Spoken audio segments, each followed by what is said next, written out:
Congress party నైజాన్ని జాతీయ స్థాయి జాతీయ పార్టీలు అయినటువంటి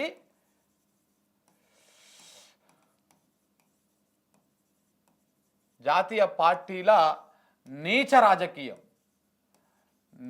రాజకీయము ఎట్లా ఉంటుందో ఒకసారి ఇప్పుడు మీకు చెప్పేటువంటి ప్రయత్నం చేస్తా. తెలంగాణ చెప్తా, ఫస్ట్ ఢిల్లీ చెప్తా, ఢిల్లీది తర్వాత తెలంగాణది కూడా చెప్తా,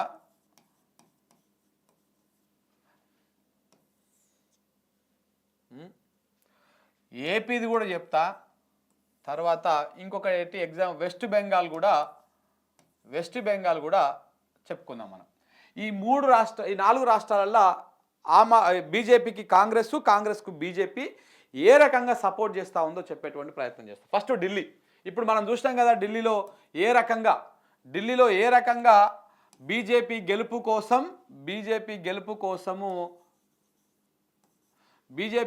కోసం ఏ రకంగా ప్రయత్నం చేసిందో. బీజేపీకి ఎంత వచ్చినాయి? 48 స్థానాలు.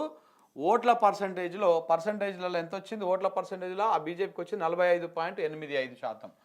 45.85% బీజేపీకి వచ్చింది. ఇక ఆప్ అనేటువంటి పార్టీకి వచ్చినటువంటి సీట్లు 22 సీట్లు.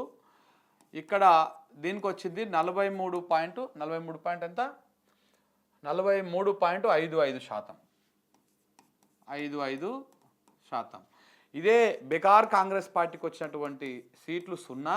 దీనికి వచ్చినటువంటి ఓటు పర్సంటేజ్ 3.35%. ఇది వచ్చినటువంటి సీట్లు. ఇక ఓట్ల లెక్కలు కూడా ఆడ ఉన్నాయి. 5 లక్షల పైచిలకు ఓట్లు లెక్క వచ్చినాయి. ఇప్పుడు బీజేపీ గెలిచింది అంటే కారణము ఇగో ఈ 6% ఓట్లని కాంగ్రెస్ పార్టీ చీల్చి పోనీ దీనికో 5-6 సీట్లు వచ్చినాయి అంటే అదన్నా బాగుంటుండే. 0 సీట్లు సాధించినటువంటి కాంగ్రెస్ పార్టీ 6.35% ఓట్లను చీల్చేసింది. అంటే దగ్గర 5 లక్షల ఎంత? 5,93,810 ఓట్లను చీల్చేసింది. చీల్చేయడం వల్ల ఆపు గెలవాల్సినటువంటి స్థానాలలో చాలా చోట్ల ఈ కాంగ్రెస్ పార్టీ ఈ ఓట్లను చీల్చడం వల్ల బీజేపీకి అనుకూలంగా మారిపోయింది. ఇక్కడ చూడండి ఓటు పర్సంటేజ్ ప్రకారం 45% తోటి బీజేపీ గెలిచింది. 45.85% తోటి. ఆపు ఓడిపోయింది. ఆపుకు వచ్చినటువంటి ఓట్ల పర్సంటేజ్ 43.55%. అంటే దానికి దీనికి జస్ట్ 2.5 ఓట్ల పర్సంటేజ్ తోటే వాళ్ళు గెలిచిరు. కానీ ఈడ కాంగ్రెస్ చీల్చినటువంటి ఓట్ల పర్సంటేజ్ ఎంత? 6.35. ఎందుకు మరి మళ్ళా ఇండియా అనే ఒక కూటమి పెట్టిరు కదా, ఆ ఇండియా కూటమిలో కూడా మళ్ళీ ఈ 2 దోస్తులే. ఏవి ఎక్కడవా ఇది? ఈ 2 దోస్తులే. ఈ ఆమ్ ఆద్మీ పార్టీ ఇది 2 దోస్తులే. కానీ ఆమ్ ఆద్మీ పార్టీని ఓడగొడతందుకు కాంగ్రెస్ శతవిధాల ప్రయత్నాలు చేసింది. దేనికోసము? కాంగ్రెస్ ఆప్ అనేటువంటి పార్టీ లైవ్లో ఉంటే కాంగ్రెస్ పార్టీ మనుగడ ప్రశ్నార్థకమవుతుంది. ఎప్పుడైతే ఆప్ 2013లో ఎన్నికల్లో ప్రభుత్వం ఏర్పాటు చేసే మెజారిటీ సాధించకపోయినా అన్ని పార్టీల కంటే ఎక్కువ సీట్లు సాధించి అదే కాంగ్రెస్ పార్టీతో పొత్తు పెట్టుకొని ప్రభుత్వాన్ని ఏర్పాటు చేసిందో అప్పటి నుంచి తర్వాత ఆ ప్రభుత్వాన్ని కాంగ్రెస్ పార్టీ కూలగొట్టింది. అది పక్కన పెడితే 2015 మళ్ళీ ఎన్నికలు వచ్చాయి. 2015లో 67 స్థానాల్లో బంపర్ మెజార్టీ సాధించింది. 2015లో 67 స్థానాలతోటి చీపురు ఊడ్చి పడేసింది. కేవలం 3 స్థానాల్లోనే బీజేపీ గెలిచింది. అయితే ఇట్లా 2013 నుంచి 2015, 2020,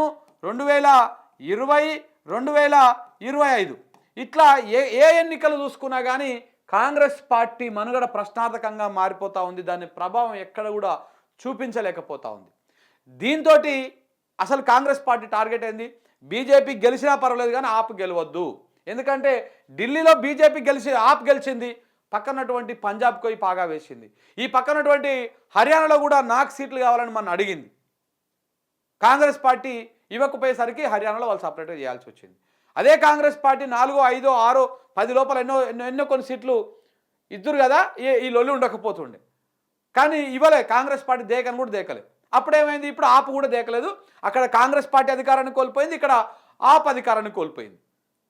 రెండు ఒకటే కూటమిలో ఉన్నటువంటి బీజేపీని వ్యతిరేకిస్తున్నామని చెప్పుకుంటున్నటువంటి ఇండియా కూటమిలో ఉన్నటువంటి పార్టీల ఏమంటారు సమన్వయం లేకపోవడం వల్ల ఇలా బీజేపీ గెలిచింది.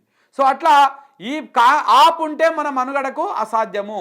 బీజేపీ గెలిచినా పర్వాలేదు, మన శత్రువు ఒక్కడే ఉండాలి, బీజేపీ మాత్రమే మనకు శత్రువుగా ఉండాలని కాంగ్రెస్ అనుకుంటుంది. అనుకుంటుంది కూడా, గట్లనే ఉంటుంది దాని రాజకీయం కూడా. అందుకే ఆప్ను ఓడగొట్టాలి. ఇప్పుడు ఇక్కడ ఢిల్లీలో ఆప్ ఓడిపోయింది, ఇక రేపు నెక్స్ట్ ఎఫెక్టు పంజాబ్ మీద పడుతుంది. ఆప్ని నామరూపాలు లేకుండా చేస్తాడు బీజేపీ వాళ్ళు. చూడండి మీరు, కేజ్రీవాల్ను రకరకాల కేసులలో ఇరికిస్తారు. ఆ కేజ్రీవాల్ పార్టీలో ఇలా 22 మంది గెలిచారు కదా, ఈ 22 మందిలో ఉంటోళ్ళు ఎంతమందో పోయేటోళ్ళు ఎంతమందిని వాళ్ళు లాగేస్తారో, ఎంతమందిని ఆగం చేస్తారో తెలియని పరిస్థితి. సో కాబట్టి 100% వాళ్ళు ఆ పార్టీని, ఏదైతే మహారాష్ట్రలో శివసేన పార్టీని చీల్చి ఆగం చేసిర్రో, శరద్ పవార్ ఎన్సీపీ పార్టీని చీల్చేసి 2 ముక్కలు చేసి అసలు గుర్తు కొసరోళ్లకు, ఈ అసలు పార్టీలో ఉన్నటువంటి అసలు నాయకులకు కొసరోళ్లకు ఇట్లా రకరకాలుగా చీల్చేసి శివసేన ఉద్ధవ్ ఠాక్రే శివసేన, ఇంకొకటి విడిపోయినటువంటి ఆయన పేరు షిండే పేరు ఉండే మాజీ ముఖ్యమంత్రి. సో ఆయన ఏక్నాథ్ షిండే శివసేన. కానీ ఉద్ధవ్ ఠాక్రే శివసేనకేమో ఆయనదే అసలు పార్టీ. ఆ పార్టీకి ఉన్నటువంటి గుర్తును తీసుకుపోయి ఈ బయటికి వెళ్ళిపోయినంతో ఆ గుర్తు ఇచ్చారు. సేమ్ అట్లనే NCP, Sharad Pawar NCP, Ajit Pawar NCP. Sharad Pawar గుర్తును తీసుకుపోయి అజిత్ పవార్కి ఇచ్చారు, శరద్ పవార్కు కొత్త గుర్తు కేటాయించారు. ఇది నీచ రాజకీయం బీజేపీ చేసేది. స్థానిక పార్టీలను, ప్రాంతీయ పార్టీలను రెండుగా చీల్చి వాళ్ళని ఆగం చేసేటువంటి ప్రయత్నము ప్రతి చోట చేస్తూనే ఉన్నది. ఇది అధికారం ఎక్కడొస్తే అక్కడ చేస్తుంది. సేమ్ అట్లనే ఇప్పుడు ఆప్ పరిస్థితి కూడా కాంగ్రెస్ కారణంగా రేపు ఆప్ మనుగడ కూడా ప్రశ్నార్థకంగా మారిపోయేటువంటి అవకాశం ఉంది. కేజ్రీవాల్ని అరెస్టు చేయవచ్చు, ఇంకా రకరకాల కేసులలో అరెస్ట్ చేయొచ్చు, ఇంకా రకరకాలుగా ఇబ్బందులు పెట్టేటువంటి ప్రయత్నం చేయొచ్చు. ఒకసారి ఈ వార్త చూడండి, అదే ఉంటుంది కథ. ఇగో ఢిల్లీ సెక్రటరేట్ సీజ్, ఉద్యోగులకు లెఫ్టినెంట్ గవర్నర్ ఆదేశం, ఒక్క ఫైల్ కూడా బయటకు వెళ్ళొద్దని ఆర్డర్. ఇక స్టార్ట్ అయింది అప్పుడే రాజకీయం. ఎప్పుడైతే మ్యాజిక్ ఫిగర్ బీజేపీ దాటిందో, లెఫ్టినెంట్ గవర్నర్ అంటే ఎవరు, బీజేపీకి ఒక కార్యకర్త లెక్క పనిచేస్తారు లెఫ్టినెంట్ గవర్నర్ ఆ ఢిల్లీలో. మొత్తము అంటే అక్కడ ప్రభుత్వానికి, ఇప్పుడు బీజేపీ ప్రభుత్వం వస్తుంది కదా ఇప్పుడు లెఫ్టినెంట్ గవర్నరు మొత్తం తడిగుడ్డ వేసుకొని పండుకుంటాడు, ఇక సపోర్ట్ చేయడు. ఇప్పటికి కూడా ఆమ్ ఆద్మీ పార్టీ కానీ కాంగ్రెస్ పార్టీ కానీ ఎవరైనా అధికారంలో ఉంటే లెఫ్టినెంట్ గవర్నర్కు ఎల్టీకి ఎంత అధికారం ఉంటుందో బీజేపీ ఉన్నా అంతే అధికారం ఉంటుంది. కానీ ఇప్పుడు బీజేపీ అధికారంలోకి వచ్చింది కాబట్టి ఇక లెఫ్టినెంట్ గవర్నర్ పని ఉండదు. ఇక ఇప్పుడు స్టాంపు జస్ట్ ఏమంటారు రబ్బర్ స్టాంపు లెక్క పనిచేస్తాడు, స్టాంపులు వేసి పథకాలు పెట్టి పంపించడు. అదే ఆమ్ ఆద్మీ పార్టీ ఉన్నా ఇంకెవరున్నా కానీ ప్రతిదానికి కొర్రీలు పెడతా ఉంటారు, ఇదేంది అదేంది అని చెప్పేసి. ఎందుకంటే బీజేపీ తొత్తులు కదా ఇక్కడ కూర్చున్నటువంటి వాళ్ళు. సో కాబట్టి ఈ రకంగా వ్యవహారం నడుస్తూ ఉంటుంది.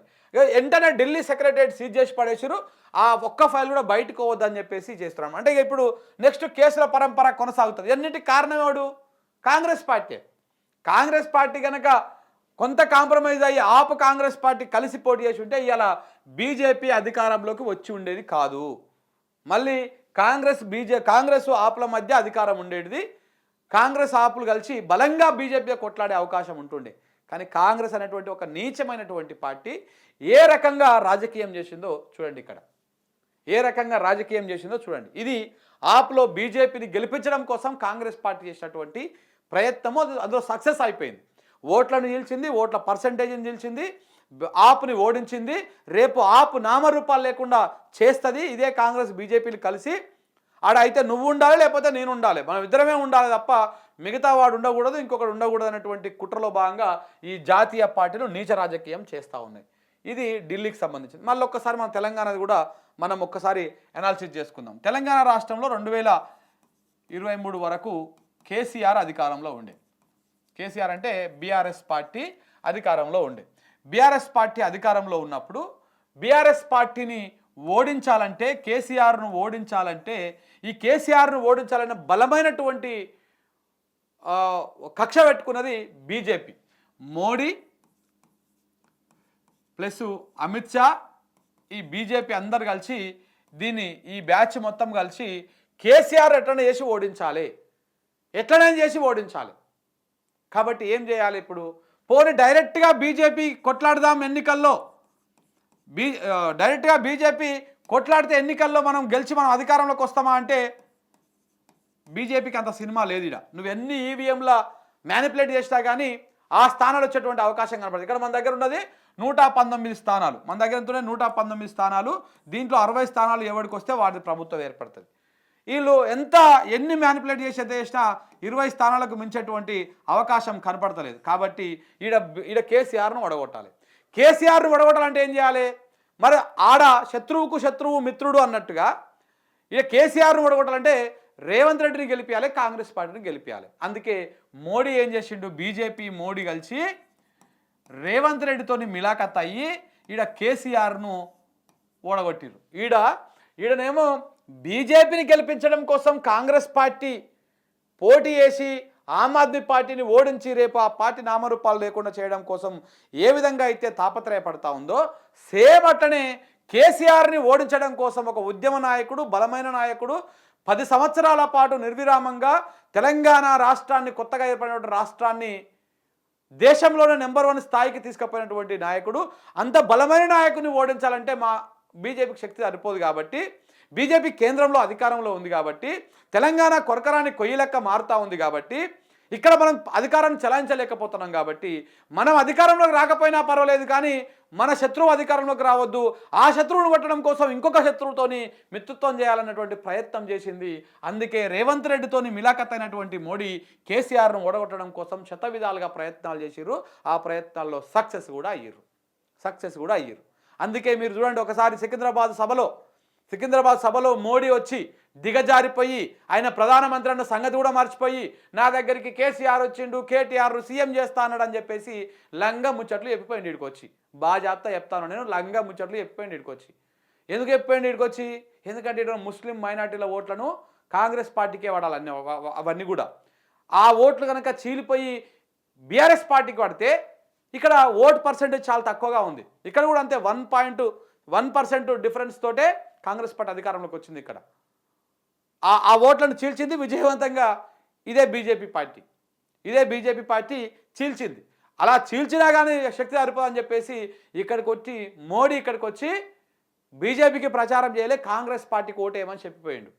అది మీరు కాస్త జర్ర మైండ్ పెట్టింటే అర్థమవుతుంది.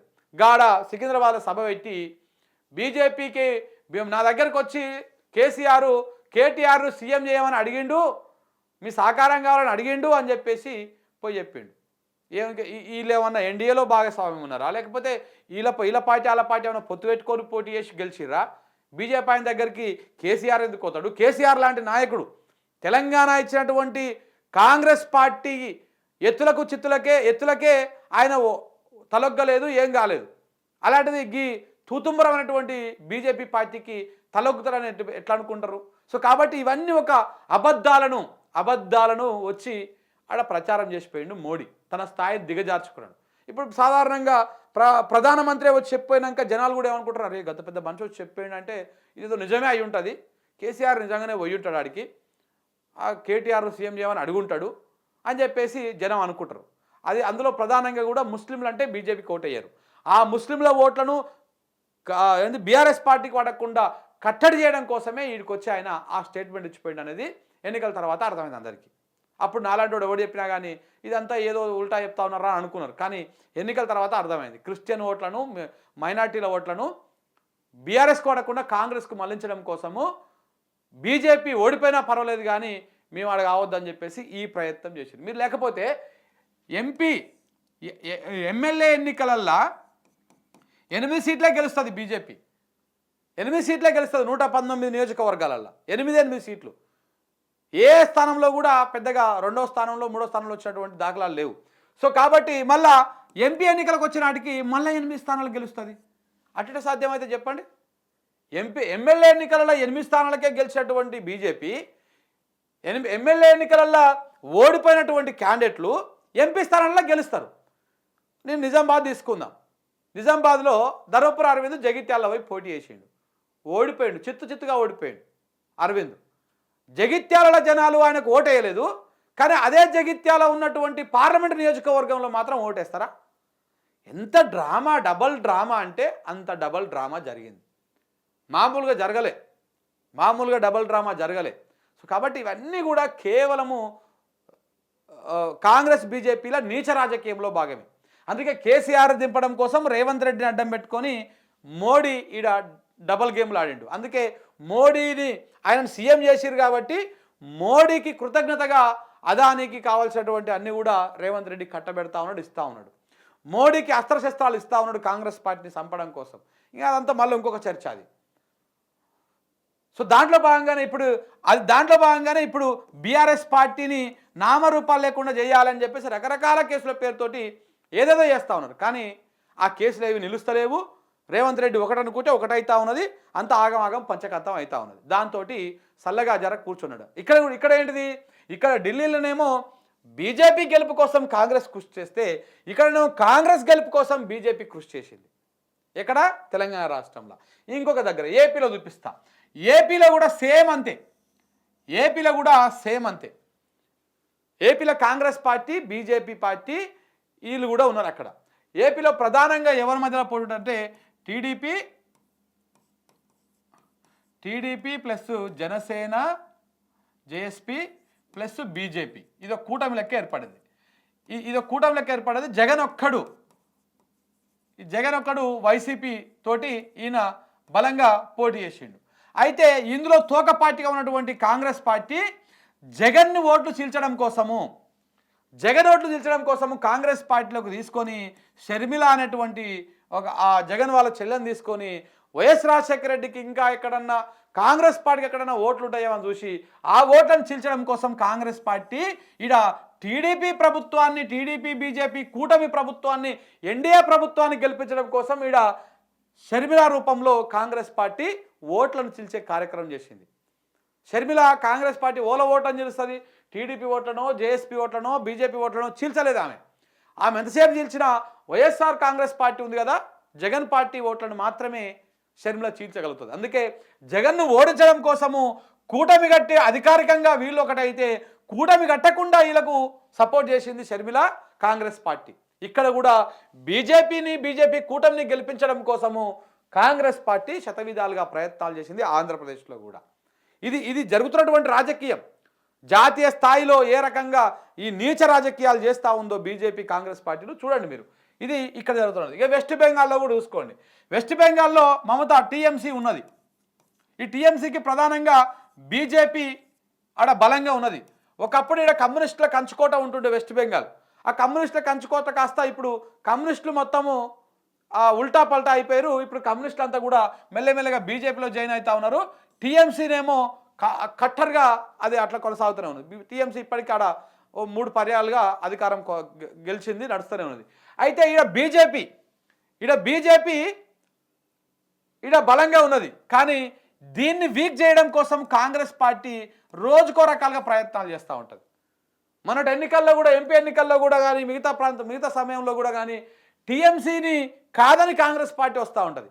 ఇప్పుడు కాంగ్రెస్ పార్టీ టీఎంసీని కాదని పోటీ చేస్తే ఎవరు ఓట్లు చీలుతాయి? మళ్ళీ టీఎంసీ ఓట్లే, తృణమూల్ కాంగ్రెస్ ఓట్లు మాత్రమే చీలుతాయి. అంటే తన కూటమిలో ఉన్నటువంటి వాళ్ళని మాత్రమే వీక్ చేసి ఇప్పుడు ఈమె ప్లేస్లో నేను రావాలని చూస్తూ ఉంది కాంగ్రెస్ పార్టీ. బీజేపీ ఎట్లాగే ఉంటుంది, బీజేపీకి ఉన్నటువంటి ఓటుని కాంగ్రెస్ పార్టీ చీల్చలేదు. కాంగ్రెస్ పార్టీకి సమాంతరంగా కాంగ్రెస్ భావజాలలో కొంత దగ్గరగా ఉన్నటువంటి పార్టీల ఓట్లు మాత్రమే కాంగ్రెస్ పార్టీ చీల్చగలుగుతుంది. అందుకే టీఎంసీని బొందబెట్టడం కోసము ఇంకా ప్రయత్నాలు చేస్తూనే ఉంది కాంగ్రెస్ పార్టీ. ఇట్లా కాంగ్రెస్కు బీజేపీకి కాంగ్రెస్ ఆయా రాష్ట్రాలల్లో స్థానిక పార్టీలను బొందబెట్టాలి, ఇట్లా ఈ రకంగా ప్రయత్నాలు చేయాలన్నటువంటి వ్యవహారం నడుస్తూ ఉంది.